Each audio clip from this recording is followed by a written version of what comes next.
As-tu déjà réfléchi à la question de savoir si ta générosité est vraiment accordée à ceux qui la méritent réellement? Alors que le soleil se couchait gracieusement à l'horizon, projetant une douce lumière sur le jardin, un grand-père s'installa dans son rocking chair chéri, prêt à révéler une vérité qui résonnerait profondément avec son petite fille.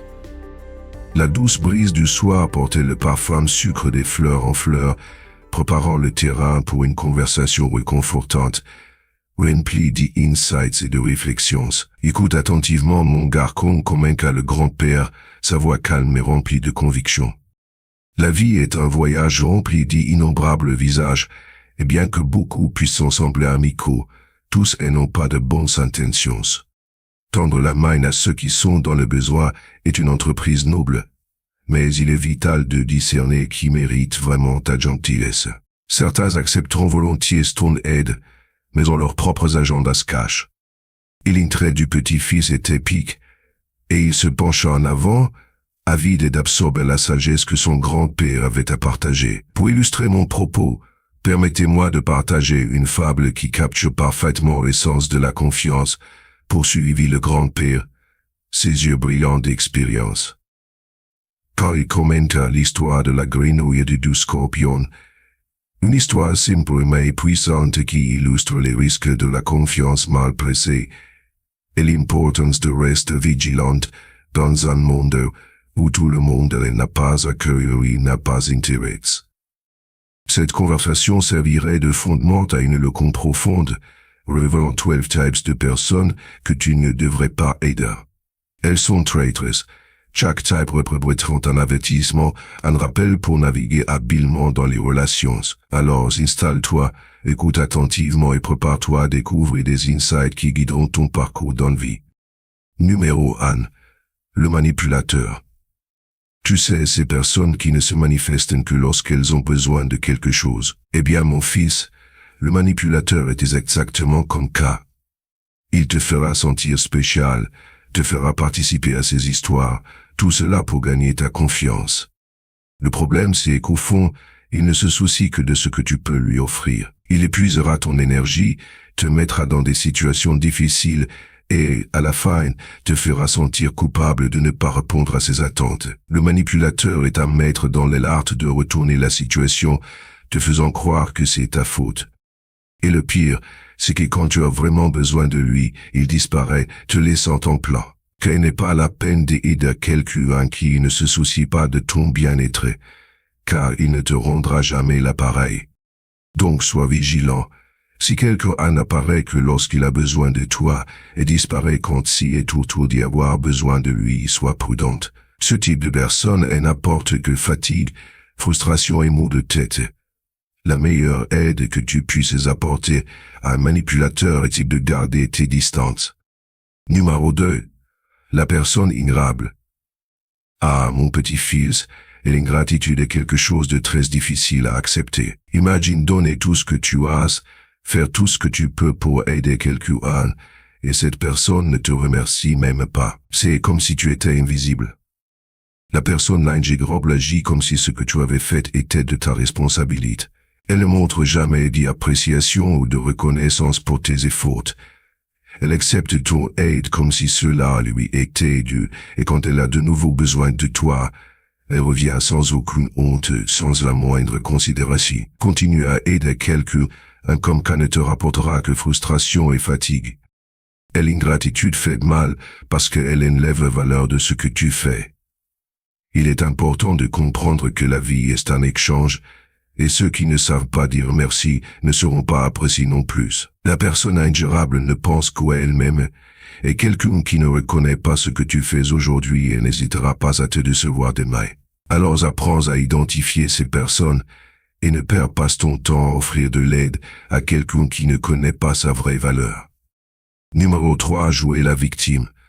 Ah, mon petit-fils, ce genre de personne est l'un des plus difficiles à guérir. Tu sais, ces personnes qui ont toujours une excuse, qui semblent vivre dans un drame sans fin. Eh bien, c'est ce que signifie jouer la victime. Pour elles, le monde entier est contre elles, rien n'a jamais bien, et elles trouvent toujours une justification pour leurs propres excès. Mais ce qu'elles veulent vraiment, c'est que tu résolves tous leurs problèmes. Mais il y a un grand problème avec car, mon fils, plus tu les aides, plus elles dépendront de toi, comme si elles étaient incapables de faire un seul pas par elles-mêmes. Et le pire, c'est que tu ne pourras jamais faire assez. Assez. C'est comme essayer de remplir un seau avec un trou au fond. La personne qui joue la victime puise ton énergie, ton temps, et à la fin, tu la fais les submerge. Alors, apprends à dire non. Aider est important, mais tu dois savoir quand t'es arrêté, surtout quand tu réalises que la personne ne veut pas s'améliorer, elle veut juste que les autres résolvent tout pour elle. Numéro 4. La personne paresseuse. Mon fils, la paresse est une addiction qui corrode la volonté de grandir et de se développer.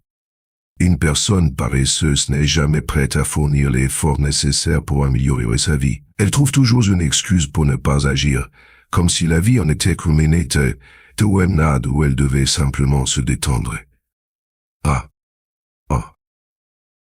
Qui est le plus préoccupant, c'est qu'elle voudra que tu fasses tout pour elle, des petites tâches aux décisions importantes. La personne paresseuse trouve du confort dans l'inaction et s'attend à ce que les autres fassent des efforts son nom. Mais aider quelqu'un qui refuse de s'aider soi-même est une véritable perte de temps et d'énergie, mon petit fils. Tu peux tendre la main, mais si la personne ne veut pas se lever, quel est l'intérêt? La personne paresseuse tirera simplement parti de ton aide, dépendra de toi et n'apprendra jamais à marcher par elle-même. À la fin, tu investiras en quelqu'un qui n'est pas prêt à investir en lui-même. Il vaut mieux encourager l'effort et la détermination. Montre-leur que la véritable croissance vient du travail et l'acharnement et de la discipline. Parfois, le meilleur moyen d'aider est de laisser la personne faire face à ses propres difficultés pour qu'elle puisse apprendre à apprécier chaque pas vers le succès. Numéro 1, celui qui n'apparaît qu'en cas de crise. Tu sais, mon petit-fils, cette personne qui n'est jamais là mais qui, soudainement, quand elle a des ennuis, apporte de nulle part pour demander de l'aide. Eh bien, il y a beaucoup de gens comme ça. Cette personne ne se souvient de toi que lorsqu'elle a besoin de résoudre un problème urgent, comme si tu étais un sauveur dans ces crises. Et l'amitié et la considération passent au second plan, et ce n'est pas juste. Aider quelqu'un qui ne te cherche que pendant ces moments n'est pas un étrange équilibre. La véritable amitié se construit tant dans les bons que dans les mauvais moments, pas seulement dans l'adversité. Il est essentiel d'y avoir des gens à tes côtés qui se soucient de toi à toutes les étapes de la vie, pas seulement dans les moments difficiles. Cette personne qui n'apparaît qu'en cas de crise profite souvent de ta gentillesse, tout en ignorant tes sentiments. Quand tu as besoin d'aide, où sont-ils? Consacre ton temps et ton énergie à ceux qui apprécient la relation et qui sont là même quand tout va bien. Tu mérites d'avoir des amis dans ta vie qui se soucient de toi tout le temps. Il n'est pas utile d'être toujours présent pour quelqu'un qui n'est jamais là pour toi. Donc, mon fils, apprends à discerner ces relations et réaliser ceux qui se soucient vraiment. Numéro 6, celui qui te fait sentir coupable.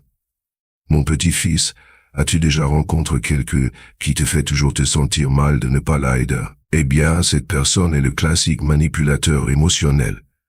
Elle a une incroyable capacité à te faire croire que tu es dans le faux, que tu as le devoir d'aider, même si cela te nuit.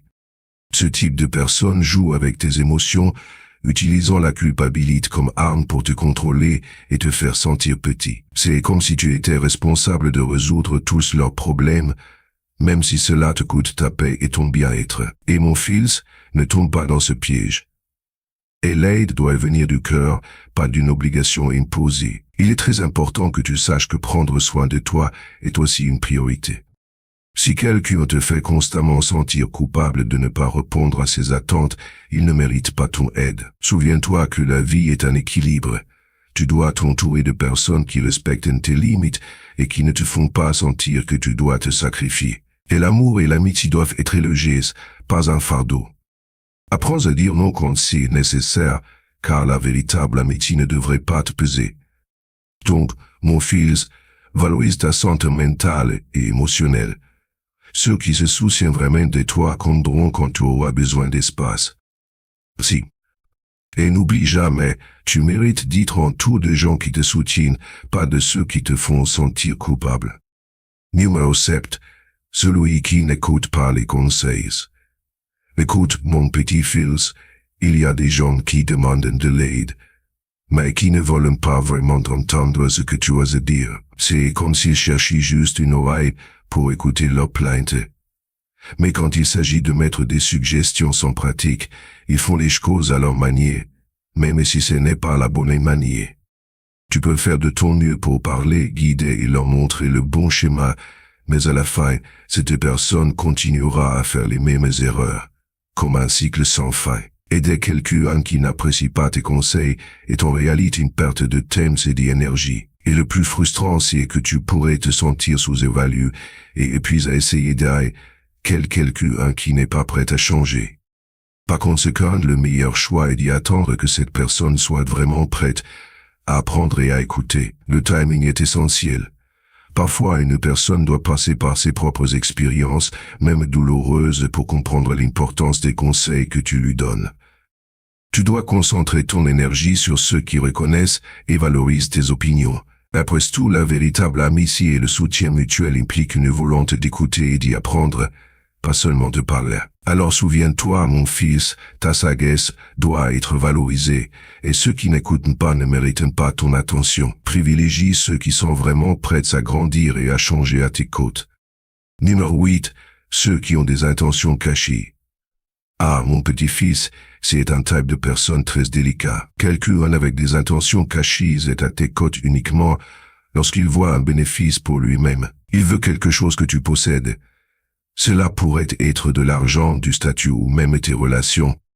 Le problème avec ce type de personne, c'est qu'il est facile à reconnaître.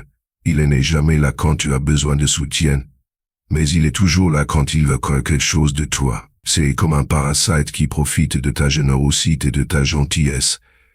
Il est triste de réaliser qu'en dessous d'un sourire peut se cacher quelqu'un qui ne se soucie que de ce que peut offrir. La véritable amitié devrait être basée sur le respect et l'affection, pas sur des gains personnels. Quand tu aides quelqu'un, fais-le par amour, pas par obligation. Si tu laisses ces personnes guider tes actions, tu finiras par te sentir utilisé et sous-évalué. Il est important d'ouvrir les yeux et de réaliser que l'aide doit être mutuelle. Quelqu'un avec des intentions cachées ne se soucie pas de toi, seulement de ce que tu peux lui donner. Par conséquent, choisis soigneusement ce que tu veux avoir à tes côtés.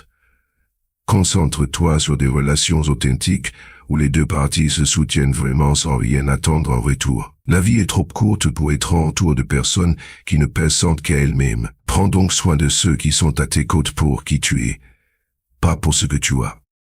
Numéro 9. Ceux qui n'apprennent pas de leurs erreurs. Tu sais, mon petit-fils, la vie est pleine de cons, mais seules les personnes prêtes à écouter et à réfléchir apprennent vraiment.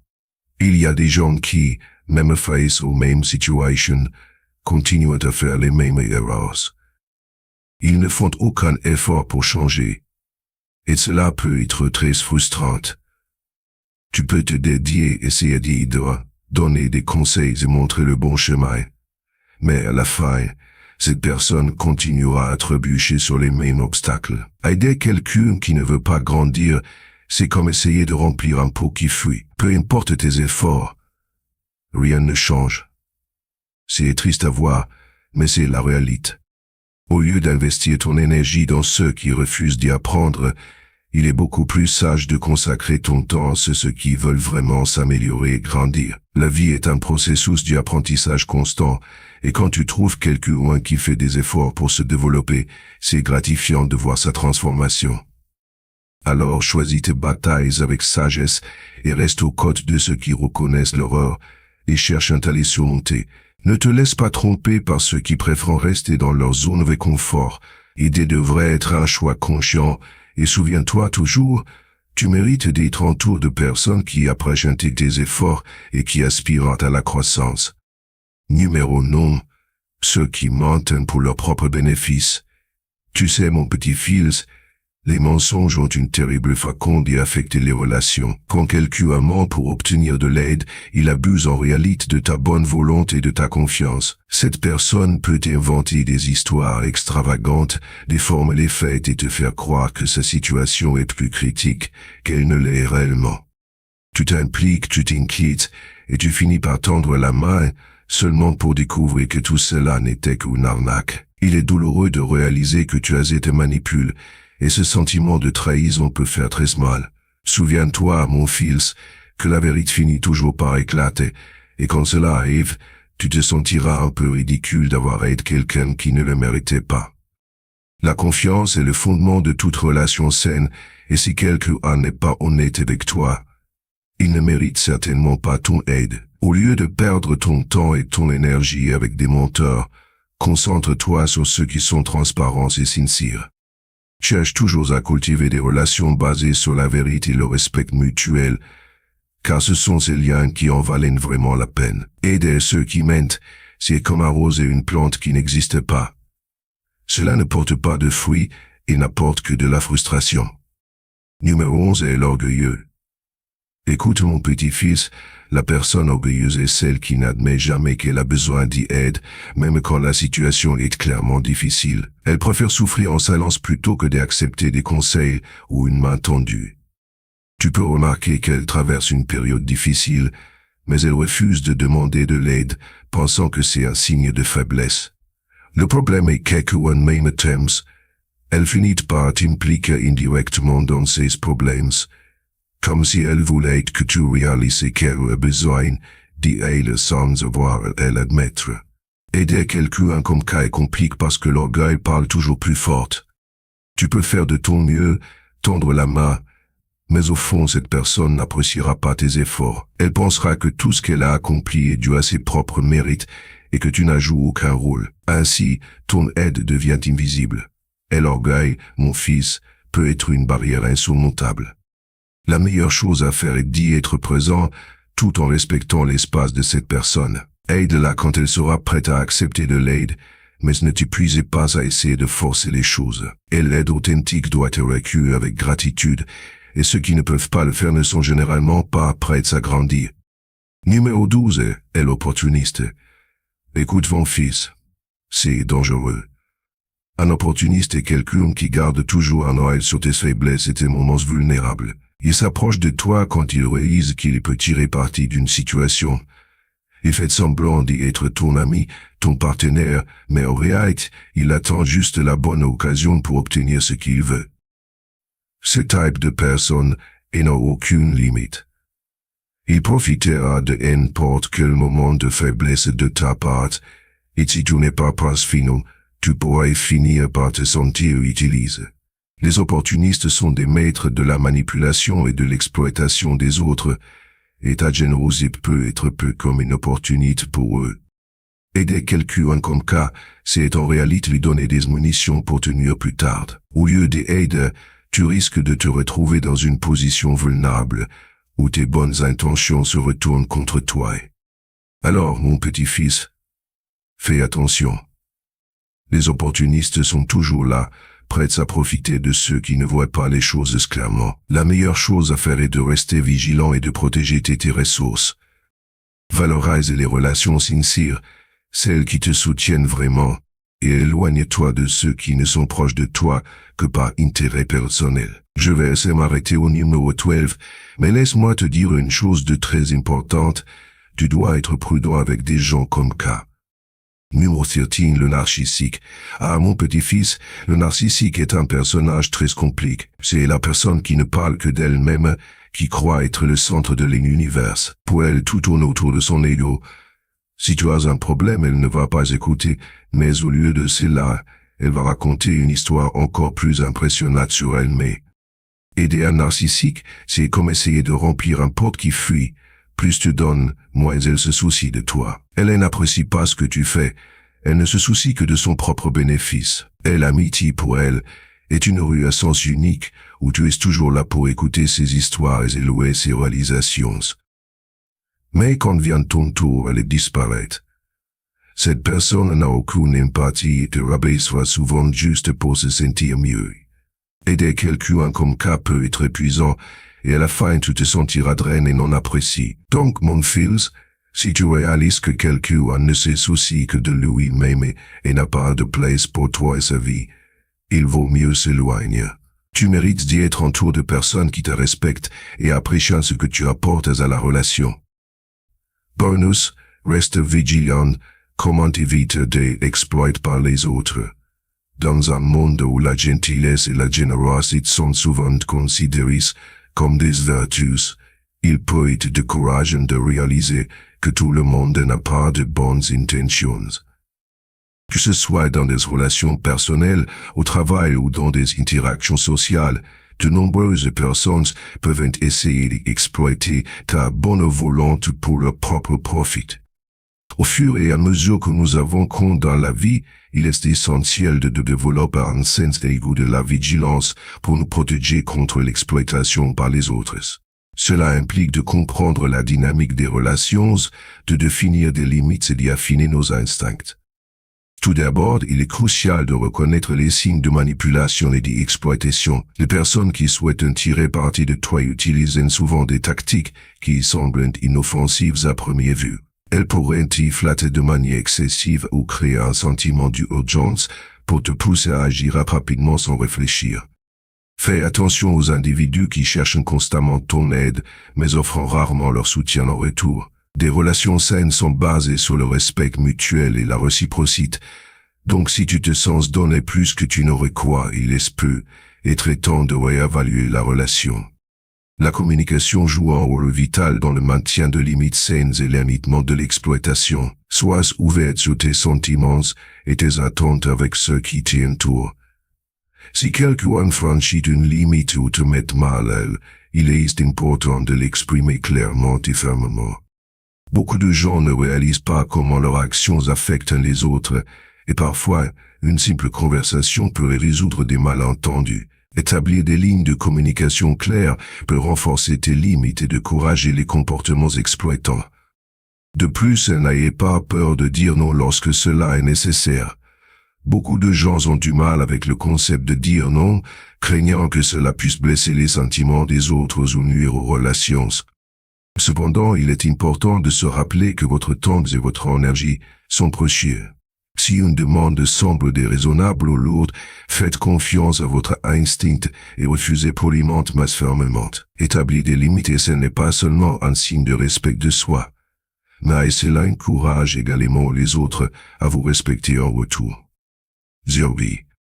Pour rester vigilant, il est également bénéfique de vous informer sur les tactiques de manipulation courantes. Vous familiariser avec les techniques que les personnes manipulatrices utilisent souvent peut vous aider à reconnaître quand quelqu'un essaie de vous exploiter.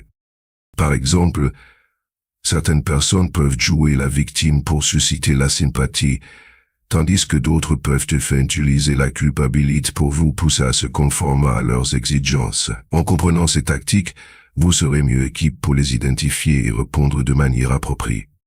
Un autre aspect clé pour éviter l'exploitation est de vous entourer de personnes dignes de confiance et de soutien. Prenez le temps de cultiver des relations avec des gens qui respectent vos limites et valorisent vos contributions. Lorsque vous disposez d'un solide réseau de soutien, il devient plus facile de repérer les comportements toxiques chez les autres. Les amis et la famille qui se soucient vraiment de vous encourageront à défendre vos intérêts et vous aideront à naviguer dans des situations difficiles. Il est également essentiel de faire confiance à votre instinct. Si quelque chose vous semble étrange chez une personne ou dans une situation, n'ignorez pas ce sentiment. Notre intuition est souvent un puissant outil qui peut nous alerter sur des dangers potentiels ou des comportements manipulateurs. Prenez du recul et évaluez la situation. Si vous vous sentez mal à l'aise, demandez conseil à quelqu'un en qui vous avez confiance ou éloignez-vous complètement de la situation. De plus, prenez votre temps lorsque vous prenez des décisions, surtout dans les situations où vous vous sentez prêt à agir rapidement. Les manipulateurs créent souvent un sentiment d'urgence pour vous pousser à faire des choix que vous pourriez regretter plus tard. Accordez-vous le temps de réfléchir et consulter des amis ou des membres de la famille de confiance si nécessaire. Rappelez-vous, il est acceptable de prendre du recul et d'évaluer vos options avant de prendre un engagement. Enfin, pratiquez l'auto-soin et la bienveillance envers vous-même. Comprendre votre valeur et vous traiter avec gentillesse peut vous aider à établir un fort sens de soi. Lorsque vous reconnaissez votre valeur, vous serez moins incline à laisser les autres vous exploiter. Participez à des activités qui renforcent votre confiance et vous rappellent vos forces. Cela peut vous donner la capacité de vous affirmer dans des situations difficiles et de rester ferme contre ceux qui tentent de profiter de votre bonté. En conclusion, restez vigilant pour éviter d'être exploité par les autres, c'est essentiel pour maintenir des relations saines et un bien-être personnel. En reconnaissant les signes de manipulation, en établissant une communication claire, en définissant des limites, en vous informant sur les tactiques d'exploitation, en faisant confiance à votre instinct et en vous entourant de personnes de soutien, vous pouvez naviguer avec confiance dans les complexités des interactions humaines. Rappelez-vous, la bonté est une force, mais il est essentiel de l'utiliser judicieusement en veillant à ce qu'elle soit dirigée vers ceux qui apprécient vraiment et réciproquement votre bienveillance. J'espère que cette discussion éclaire l'importance d'être discriminant en ce qui concerne nos relations. Tout le monde a une histoire et je vous encourage à partager vos propres expériences de confiance et de trahison. Avez-vous été confronté à une situation où quelqu'un en a profité de votre bonté? Vos histoires peuvent inspirer les autres à être plus prudents. Si ce message résonne en vous, n'hésitez pas à lui donner un j'aime et à le partager avec quelques amis qui pourraient le trouver utile. Pour approfondir ce sujet, n'oubliez pas de cliquer sur la vidéo affichée à l'écran. Merci de faire partie de ce voyage et j'ai hâte de vous revoir bientôt.